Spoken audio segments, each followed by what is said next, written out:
Ouais. Il y a quelqu'un qui te connaît, qui voudrait parler sur l'antenne. Ah ouais. Et nous raconter une anecdote sur toi. Bah vas-y. Il va falloir que tu devines qui c'est. Auditeur secret, bonsoir. Bonsoir. Bonsoir. Sois le bienvenu sur cette antenne, auditeur secret. Auditeur secret, tu as une petite anecdote sur Norman à nous raconter en direct sur Virgin Radio et qui peut peut-être l'aiguiller pour retrouver ton identité. Tout à fait. C'est ça. Hyper glauque, c'est parti. Alors, vas-y. Ça va, Norman? Oui, et toi? Ça va bien. T'as toujours un fil qui sort des fesses imaginaires ou comment ça se passe? Ah, ok. Je vois qui est le gars. Je sais qui est cette personne. Un fil imaginaire Alors, qui sort des attendez, fesses. laissez-moi m'expliquer. Ah, bah, attends, laisse finir l'anecdote d'auditeur secret. Ouais. Auditeur secret, quelle est cette histoire de fil des fesses? Je pense que Norman le raconte beaucoup mieux que moi. Voilà. Ah bon, alors Norman, explique-nous cette histoire, après on verra si Bien, tu je as suis dans trouvé une la bonne embuscade, mes identité. amis. Mais je vais quand même m'exprimer face à vous. Alors, quand j'étais petit, j'avais un délire un peu bizarre. J'avais l'impression, si tu veux, quand je me déplaçais dans des pièces, qu'un fil imaginaire était dans mon dos ou dans mes fesses, peu importe. Et en fait, si tu veux, quand je faisais le tour d'une chaise, par exemple, et que T'as je devais l'impression sortir de la pièce, je devais faire le tour de la chaise dans le même sens. Pour pas que ça s'en mêle. Voilà, dans le sens inverse plutôt, pour pas qu'il y ait d'emmêlage de fil imaginaire. Parce que t'as l'impression d'avoir un fil. Vous savez ce qui est le plus drôle? Alors attends, Avant que tu finisses ton anecdote, je voudrais juste rappeler, excuse-moi Norman, et je pense que c'est peut-être le plus drôle, c'est que tu racontes cette anecdote devant les caméras de 66 minutes sur RMC. J'assume le fil imaginaire, ce n'est pas un problème. Et alors, C'est ça qui est le plus drôle. je me permets de surenchérir. Mon papa avait la même chose. Mais Il m'a non. raconté, mais Non. bien plus tard, quand j'avais 20 ans. Quand je lui racontais ça, il avait les yeux écarquillés. Il m'a dit, moi, quand j'étais petit, j'avais le même délire. L'impression d'avoir un fil imaginaire dans le dos. Mais t'avais quel âge? J'avais 9 ans, ouais. 8 ans, 9 ans. C'est fort.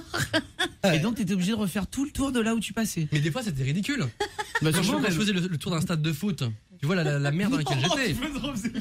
Non, mais ça allait loin. Bon, voilà. Évidemment, je romance, mais ça Mais ça est-ce allait que loin. t'as vu un psy ou quelqu'un qui t'a expliqué? Toute ma jeunesse, j'ai vu des psychologues et Mais on jamais t'a pas dit personne. pourquoi ce fil? Non. Non, mais c'était pas grave, si tu veux, y a pas de souci. Quand même. Bah si, quand même, un Mais je veux gamin dire, qui fait je 3 pleurais pas, tu vois. C'était juste un petit toc comme chez moi. Ouais, c'est Auditeur vrai. secret. Auditeur secret. Donc tu connais Norman de près. Bah oui.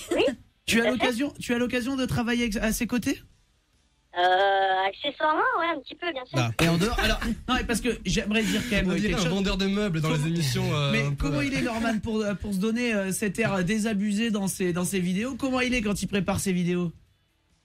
Quand il prépare ses vidéos, Ou quand il il est un les petit tourne peu- quoi? il est un peu dans l'état d'esprit qu'il vous raconte, c'est-à-dire qu'il y a des fils imaginaires qui sortent de son dos, quoi. C'est quelqu'un de très stable en soi, quoi. D'ailleurs, en ce moment, faut que je fasse le tour de la chaise, excusez-moi. Voilà, ça va beaucoup mieux. Ça c'est un vrai fil, ce qu'on appelle un micro. Hein, Norman.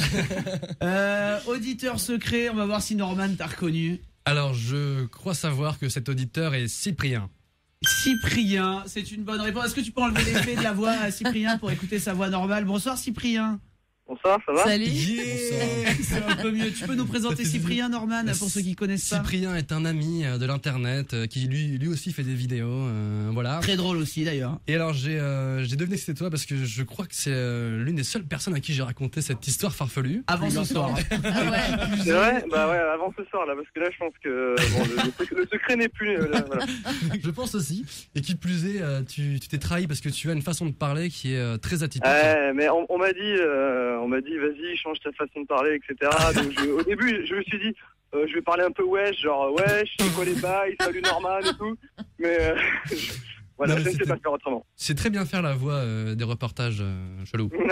Et on vous retrouve dans des vidéos ensemble d'ailleurs les deux. Bah oui, on a De fait temps en justement, temps, de temps à autre, il y a du petit caméo oui, sympa. comme ça, voilà. Et on a fait ensemble une vidéo en 3D, justement, la vidéo des imberbes, et puis il y a la vidéo sur la canicule. Qui est à retrouver évidemment sur normanfaitdesvideos.com. Cyprien, merci d'avoir pris le temps de Merci, passer sur Cyprien. l'antenne. Ouais, c'est normal, t'as vu, tranquille, posé. C'est trop Merci, tard. man. On t'embrasse Cyprien. Bisous.